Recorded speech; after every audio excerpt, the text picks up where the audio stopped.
আসসালামু আলাইকুম। আজকে রান্না করেছি কষা মুরগির গোশত। কোথাও যাবেন না, এখন দেখাবো প্রস্তুত প্রণালী, আমার সঙ্গেই থাকুন।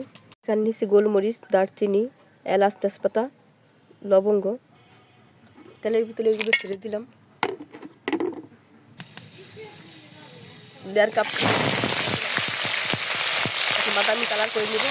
আদা, রসুন, জিরে, পেঁয়াজ বাটা, মরিচের গুঁড়ো, হলুদের গুঁড়ো, স্বাদ মতো লবণ দিয়ে আমি একত্রে পানি দিয়ে মশলাটা মাখিয়ে রেখেছিলাম। মশলাটা আমি এখন দিয়ে দিব।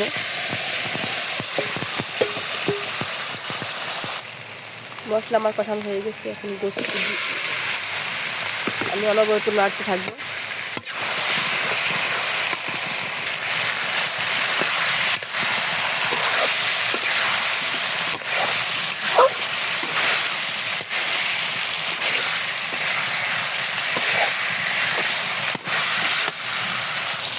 সামান্য একটু পানি দিয়েছি, এখন কলিজা দিয়ে দেবো।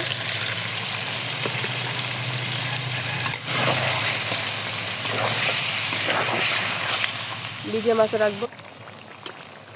আমি টমেটো ব্লেন্ড করে ফ্রিজে রেখেছিলাম, সে টমেটো এক টুকরো দিয়ে দিলাম, প্রায় 1 কাপের মতো।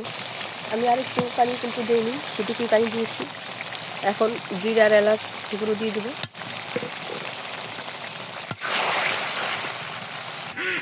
আমার রান্না হয়ে গেছে মুরগির গোশত কষা।